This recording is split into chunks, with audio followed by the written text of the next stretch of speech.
You're watching an exclusive interview when Celeste sits down for the first time to reveal the private conversations with D4vd that she's kept silent about until now, and what she shares changes everything about how his manipulation worked. The interview took place in a quiet studio with just Celeste, her therapist present for support, and an experienced journalist known for handling sensitive topics with care. Celeste had been reluctant to discuss the details of her private conversations with David, partly out of shame about how thoroughly she had been deceived, and partly because revealing his words felt like reliving the manipulation. But after months of therapy, and recognizing that her story could help others identify similar tactics, she decided it was time to speak openly about what David had told her when no one else was listening. The conversations Celeste described began innocuously months before the kidnapping, during a period when David was systematically building their friendship and establishing the trust he would later exploit. He had opened up to her about what he claimed were personal struggles, sharing stories about a difficult childhood and family problems that created sympathy and made Celeste feel protective of him. Looking back, she recognized that every vulnerable moment he shared was carefully calculated to create emotional investment in their relationship. David had told Celeste about feeling misunderstood by others, describing himself as someone who was too intense or too interested in deep connections for most people to handle. He positioned his social difficulties as evidence of depth and authenticity rather than warning signs of concerning behavior. Celeste remembered feeling special that he chose to confide in her, not recognizing that this was a manipulation tactic designed to make her feel uniquely trusted and therefore more willing to help him when he eventually asked. The conversations became more intimate over time, as David shared what he claimed were secrets he had never told anyone else. He talked about previous relationships that had ended badly, always positioning himself as the victim of women who hadn't appreciated him or who had betrayed his trust. The pattern of victimhood should have been a red flag, but at the time Celeste interpreted it as evidence that David had been hurt and deserved someone who would treat him better. Most chillingly, David had made comments about justice and how the system was biased against men, particularly in cases involving accusations from women. He told Celeste about cases he had read about where men were falsely accused and had their lives destroyed by allegations that later proved untrue. The conversations seemed like abstract discussions about societal issues at the time, but Celeste now recognized them as groundwork David was laying to make her sympathetic to his situation when he would eventually need an alibi. The specific request for the alibi had been wrapped in a story that played perfectly on all the groundwork David had established. He told Celeste he was helping a friend who was in a domestic situation and needed discretion. He claimed that if anyone asked about his whereabouts on a particular evening, it was crucial that she confirm they had been together because otherwise his friend's abusive partner might find out about the help he was providing. The story was designed to make Celeste feel like she was protecting a domestic violence victim rather than covering for a kidnapping. David had been specific about what Celeste should say if asked, coaching her on details about their supposed evening together. He told her what movie they had supposedly watched, what food they had eaten, and what time he had left her apartment. The level of detail made the lie feel more believable and gave Celeste concrete information to reference if questioned. He emphasized that it was important she remember these details exactly because inconsistency might cause problems for the person he was supposedly helping. The manipulation extended to how David checked in after making the alibi request. He would casually reference their supposed evening together in conversations, reinforcing the false memory and making sure Celeste had the story straight. He framed these check-ins as making sure she wasn't confused about dates, rather than as the coaching they actually represented. Looking back, Celeste recognized every conversation as part of a calculated plan to ensure she would provide the alibi convincingly when the time came. Now people are wondering, when someone builds an entire false friendship just to have someone they can manipulate later, what does that reveal about how predators think and plan? As Celeste continued describing her private conversations with David, darker elements emerged that showed how he had been testing her boundaries and willingness to bend rules long before he asked for the crucial alibi.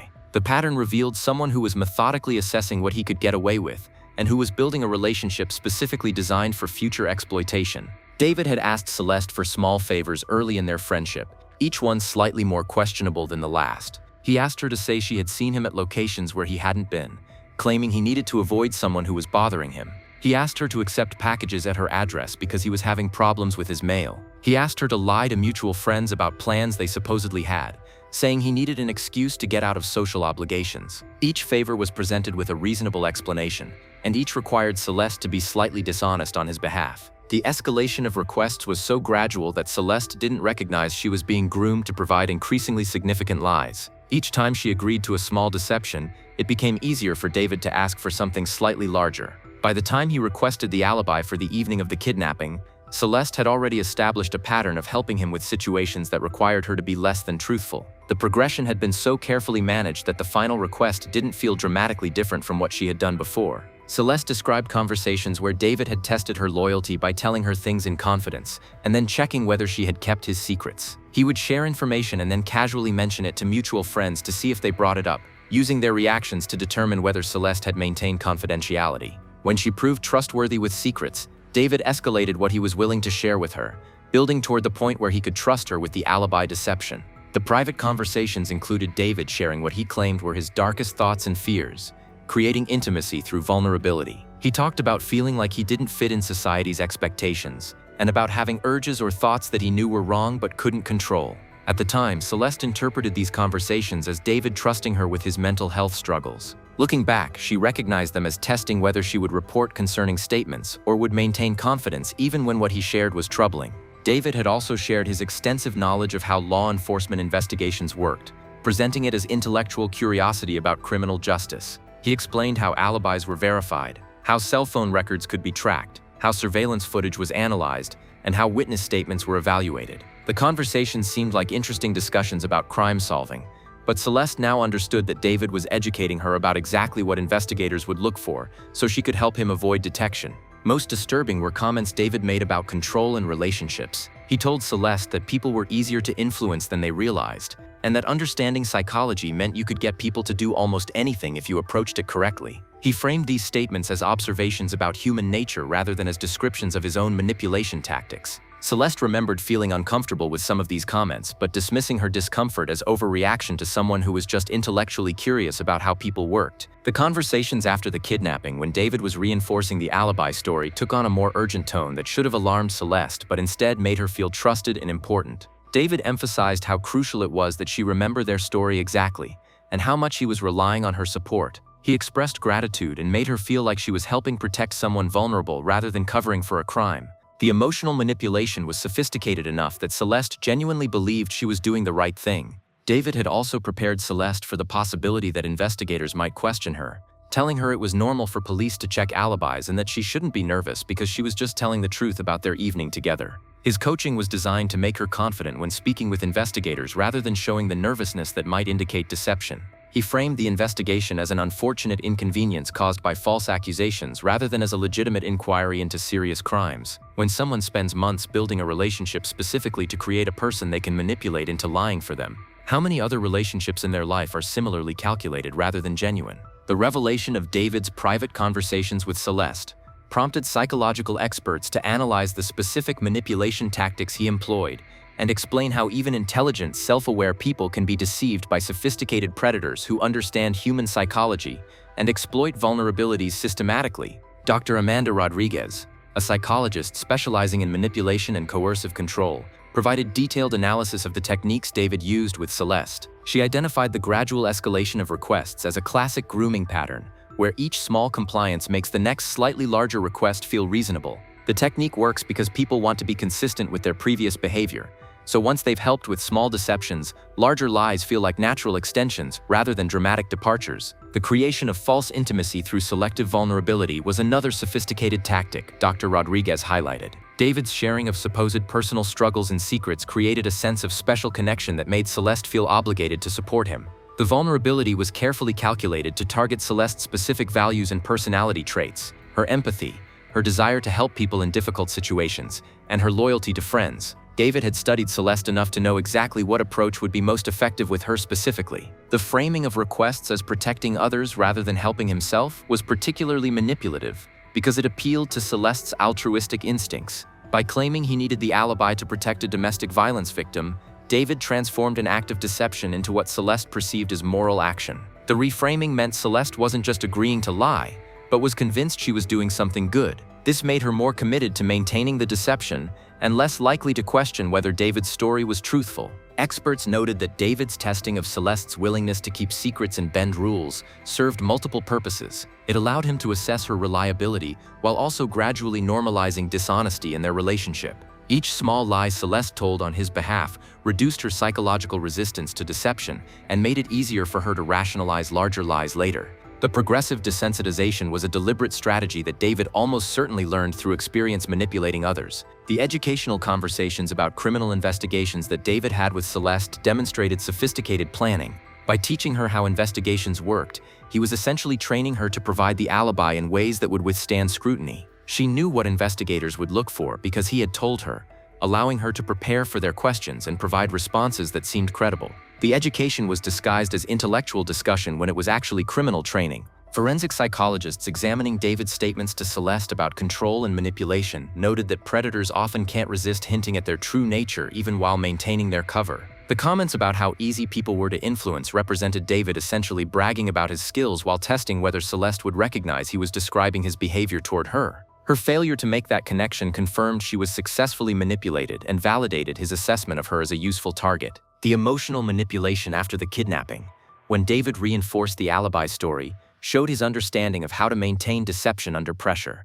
Rather than threatening Celeste or showing desperation, he continued playing to her emotions by expressing gratitude and emphasizing how important her support was. The approach kept Celeste psychologically invested in maintaining the lie, because backing out would have meant admitting she had been deceived and confronting her role in potentially serious crimes. Mental health professionals emphasized that Celeste's susceptibility to David's manipulation didn't indicate weakness or lack of intelligence. Sophisticated predators succeed precisely because they're skilled at exploiting normal human psychology and social instincts. The empathy and loyalty that made Celeste vulnerable to manipulation are generally positive traits that most people would want to maintain. The lesson wasn't that people should be less trusting or empathetic, but rather that they should be aware of specific red flags indicating someone might be exploiting those qualities. The case became educational material for teaching people to recognize manipulation tactics before they escalate to serious involvement in criminal activity. Understanding how David had groomed Celeste through gradual escalation, false intimacy, strategic vulnerability, and reframing of requests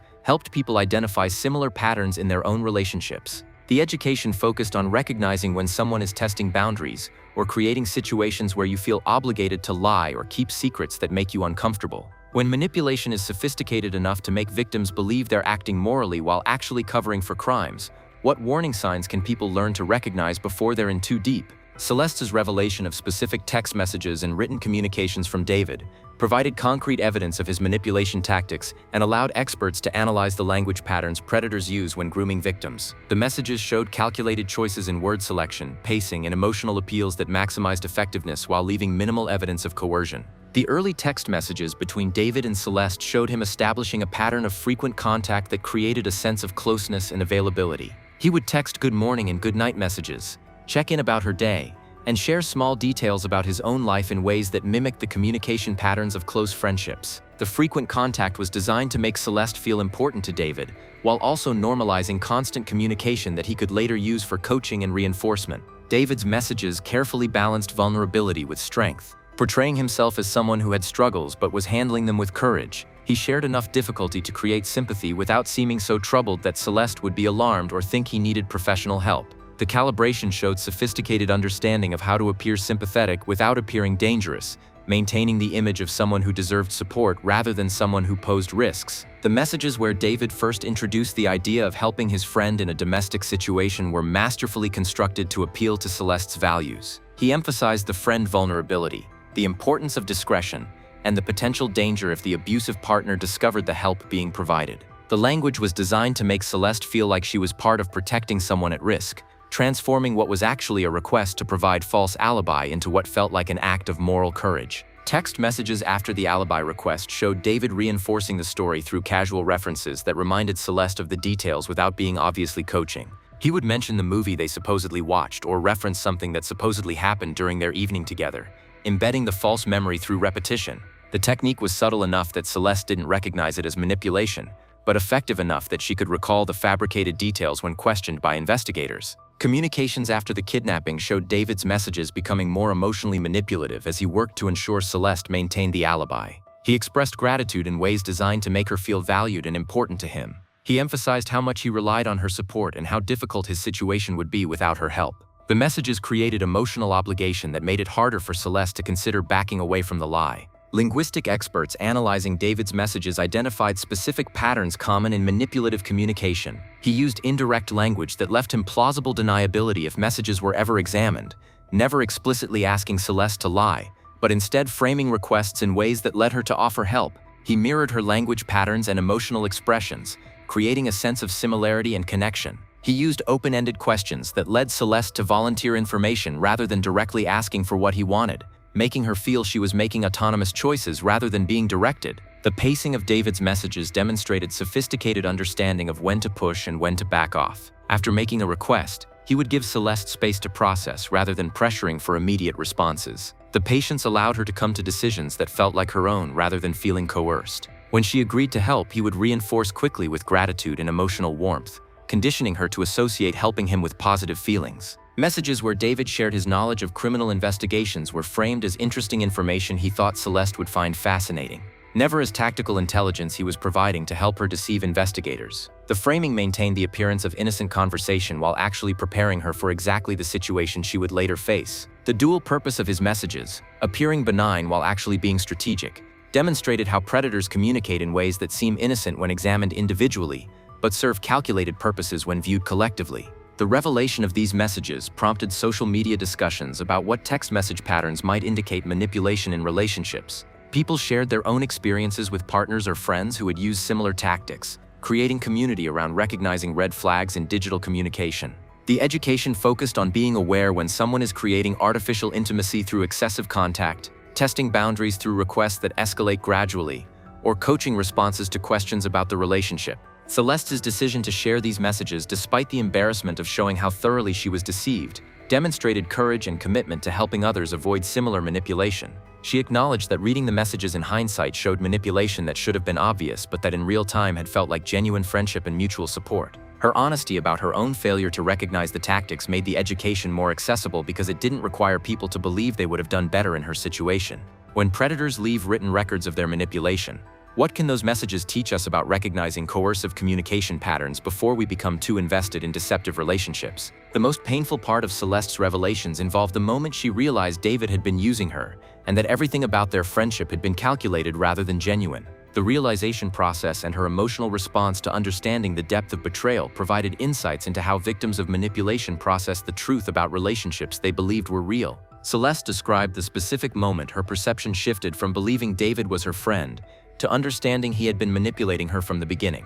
She had been watching news coverage of the investigation and heard David's phone records mentioned, which prompted her to check when he had initially contacted her about their supposed evening together. She realized his message asking her to remember they had been together came after the time frame when they supposedly were together, meaning he had been establishing an alibi retroactively rather than making plans in advance. That discrepancy forced her to question everything he had told her. The unraveling of her belief in the friendship was devastating for Celeste because it meant reevaluating every interaction and recognizing that moments she thought were genuine connection were actually calculated manipulation. The personal stories David had shared about his struggles might have been complete fabrications designed to create sympathy. The vulnerability he had shown might have been tactical rather than real trust. The gratitude and appreciation he expressed might have been conditioned responses designed to keep her compliant rather than authentic feelings. Celeste went through a period of denial after the initial realization, trying to find ways to explain away the discrepancies and maintain her belief that David had genuinely cared about her even if he had deceived her about the alibi. The denial protected her temporarily from the full emotional impact of understanding she had been used, but it also delayed her decision to come forward with the truth. Her therapist helped her understand that denial was a normal response to psychological trauma, and that moving through it at her own pace was acceptable. The guilt Celeste experienced had multiple layers that compounded each other and made processing the situation more complex. She felt guilty for having lied to investigators and potentially delaying justice for the kidnapping victim. She felt guilty for having been so easily deceived, interpreting her failure to recognize manipulation as evidence of poor judgment. She felt guilty for having ever trusted David, and for having defended him to people who had expressed concerns about him. The multiple sources of guilt required careful therapeutic work to process. The shame of public revelation was another difficult dimension of Celeste's experience. Coming forward meant admitting to the world that she had been manipulated and used, exposing her vulnerability and poor judgment to public scrutiny. She knew people would question why she hadn't recognized David's manipulation earlier, or why she had agreed to provide an alibi even for what seemed like innocent reasons. The anticipated judgment made coming forward more difficult, but was ultimately less important than doing the right thing. Celeste's anger at David developed after she worked through initial shock and guilt, representing a healthy stage in processing what had been done to her. She was angry about being deceived, about being used as a tool in his crimes, about having her empathy and loyalty exploited for terrible purposes. The anger helped her recognize that she was a victim of his manipulation rather than a willing participant in his crimes. shifting her understanding of her own role in what had happened. The process of separating her responsibility for her own actions from responsibility for David's crimes was therapeutic work that took months to achieve. Celeste needed to acknowledge that agreeing to provide the alibi had been wrong, even though she believed she had innocent reasons, while also recognizing that David's manipulation and his crimes were not her fault. The nuanced understanding allowed her to take appropriate responsibility without being crushed by guilt for things beyond her control. Celeste described grappling with questions about whether she should have known something was wrong, whether some part of her had recognized manipulation but chosen to ignore warning signs because being important to David felt good. The self-examination was painful but necessary for understanding how she could protect herself from similar manipulation in the future. Her therapist emphasized that recognizing manipulation in hindsight didn't mean she should have recognized it in real time, but learning from the experience would help her identify red flags earlier in future relationships. The impact on Celeste's ability to trust people after David's betrayal was significant. She found herself questioning everyone's motives and wondering whether any relationship in her life was genuine or whether she was being manipulated without recognizing it. The hypervigilance was protective, but also prevented her from forming new connections and enjoying existing relationships. Working through trust issues became an ongoing therapeutic focus that would likely continue for years. Celeste's decision to speak publicly about her experience represented an attempt to find meaning and purpose in what had happened to her. By educating others about manipulation tactics and warning signs, she could potentially prevent others from being deceived in similar ways. The advocacy work gave her a sense of control and purpose that contrasted with the helplessness she felt about having been used without her knowledge or consent. When you discover that an entire friendship was calculated manipulation and that someone you trusted was using you for terrible purposes, how do you ever trust your own judgment about people again? The revelation of David's private conversations and manipulation tactics prompted broader discussions about how predators identify and target potential victims for various forms of exploitation. Celeste's case became a teaching example for understanding vulnerability factors that manipulators look for and exploit when selecting targets for grooming. Security experts analyzing David's selection of Celeste identified several factors that likely made her appealing as a target for his alibi scheme. She was empathetic and trusting, making her susceptible to emotional manipulation. She had a history of helping friends in need, establishing a pattern David could exploit. She was somewhat socially isolated without a large friend group that might have questioned his stories or provided alternative perspectives. She worked irregular hours that would make the alibi timeframe harder for others to contradict. Each factor had been carefully assessed by David before he invested effort in the manipulation. The concept of victim selection in manipulation cases challenged common assumptions that anyone could be targeted randomly. Research showed that predators actively evaluate potential victims and choose those most likely to be successfully manipulated based on observed vulnerabilities and circumstances. Understanding this selection process helped potential targets recognize when someone might be assessing them for exploitation rather than genuinely building friendship. Psychologists explained that empathy and kindness, traits that society values and encourages, are specifically the characteristics predators target because they make exploitation easier. This created a difficult challenge for prevention because the solution wasn't for people to become less empathetic or trusting, but rather to recognize when those positive traits were being exploited. The balance between maintaining desirable characteristics and protecting oneself from manipulation required nuanced understanding. Celeste's case illustrated how predators create isolation that prevents targets from getting outside perspectives that might reveal manipulation. David had carefully kept Celeste's knowledge of his request compartmentalized, ensuring she didn't discuss the alibi with others who might have questioned his story. He had also positioned himself as someone who was misunderstood by others, making Celeste less likely to seek opinions from people David claimed didn't understand him. The gradual nature of David's escalation made each individual request seem reasonable, even as the overall pattern should have raised concerns. This incremental approach worked because humans assess each situation based on what immediately preceded it rather than seeing the full arc of escalating manipulation. Understanding this cognitive bias helped people recognize that evaluating patterns over time rather than individual incidents was crucial for identifying manipulation. Educational programs developed based on Celeste's experience focused on teaching people to recognize specific red flags in relationships: excessive flattery or attention that feels unearned, requests to keep secrets or lie for someone, even about seemingly minor matters, testing of boundaries through small rule-breaking requests, creating false emergencies or urgency that pressure quick decisions without time for reflection, isolation from other friends or family who might provide perspective. Each red flag alone might be explainable, but patterns of multiple flags warranted careful attention. The role of gut feelings and intuitive discomfort was emphasized in prevention education. Celeste had experienced moments of discomfort with some of David's requests and comments, but had rationalized away her concerns rather than listening to her instincts. Experts emphasized that uncomfortable feelings existed for protective reasons, and that dismissing them to avoid seeming paranoid or judgmental could increase vulnerability to exploitation. Social support networks were identified as crucial protective factors against manipulation. People with strong connections to friends and family who could provide reality checks and alternative perspectives were less vulnerable to isolated manipulation. David had specifically targeted Celeste during a period when her social connections were limited, and his manipulation included further isolating her from potentially protective relationships. Maintaining diverse relationships, even when difficult, was presented as important protection against exploitation. The question of screening potential friends for manipulative tendencies was addressed with acknowledgement that perfect screening wasn't possible, but that paying attention to early interactions could provide information. How someone responds to boundaries being set, whether they respect no answers, how they talk about previous relationships, whether they create unusual urgency or pressure for intimacy, all provided information about whether someone might be manipulative. Celeste's public education about her experience included practical advice based on what she wished she had known. She emphasized trusting discomfort rather than rationalizing it away. She recommended discussing new relationships with trusted friends or family to get outside perspectives. She advised being cautious about people who seemed too perfect or who created very intense connection very quickly. She encouraged people to maintain boundaries even when pressure existed, to make exceptions for people who seemed to have good reasons for asking. When predators are skilled at identifying vulnerable targets and exploiting specific personality traits and circumstances, what can potential victims do to protect themselves while still maintaining the openness and trust necessary for genuine relationships? Months after Celeste's revelations about her private conversations with David became public, the impact of her story on her own life and on broader conversations about manipulation and victim blaming continued to evolve. Her journey from victim to educator represented an attempt to create meaning from trauma while navigating ongoing healing and the challenges of public exposure. Celeste's advocacy work expanded significantly as she was invited to speak at universities, community organizations, and conferences focused on violence prevention and recognizing manipulation. Her presentations combined personal testimony about her experience with practical education about red flags and protective strategies. The work was emotionally demanding as it required repeatedly reliving her trauma, but Celeste found purpose in knowing her story might prevent others from being similarly exploited. The response to Celeste's story from other people who had been manipulated into providing false alibis or otherwise assisting criminals without realizing it created an unexpected community.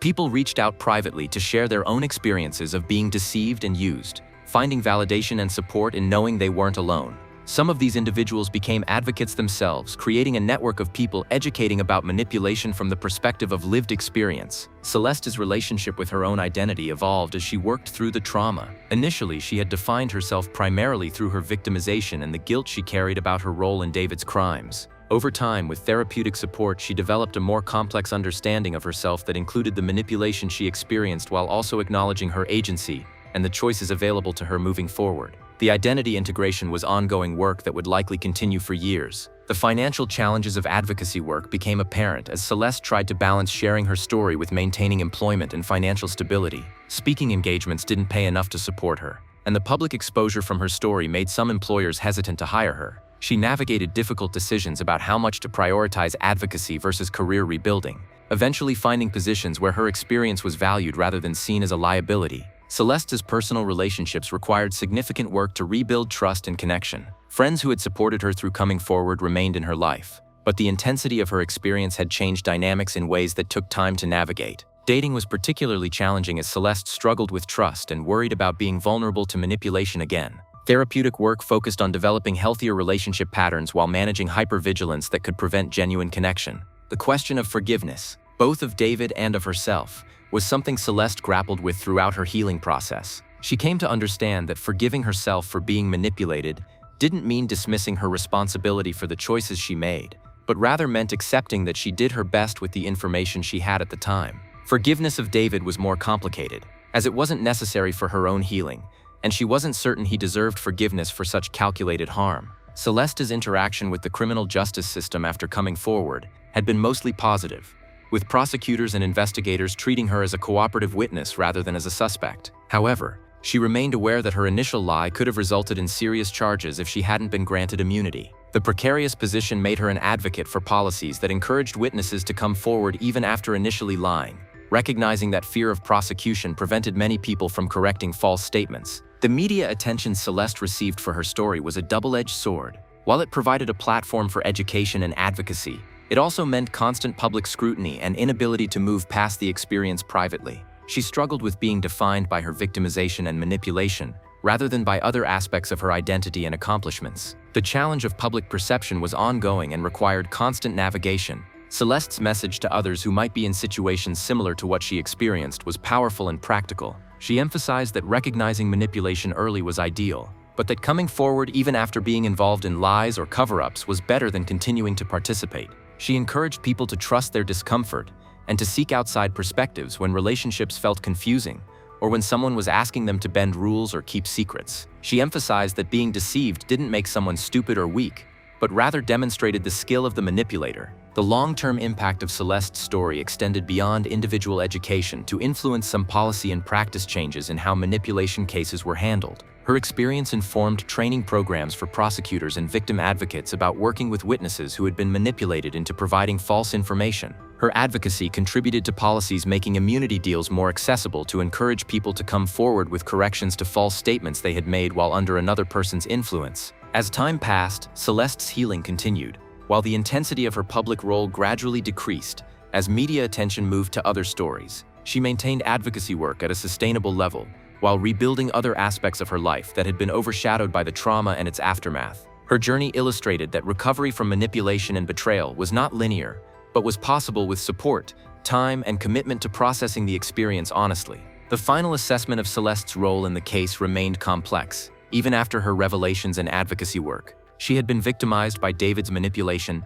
but had also made choices to lie that potentially delayed justice. She deserved compassion for what had been done to her while also being accountable for her actions. The nuanced understanding reflected reality that people could be both victims and responsible parties simultaneously, requiring balanced perspective that didn't collapse into either complete absolution or harsh judgment. When someone who was manipulated into covering for terrible crimes comes forward and dedicates themselves to educating others about manipulation tactics, does that advocacy redeem their earlier actions, or is it simply the right thing to do after having been complicit, however unknowingly, in harm?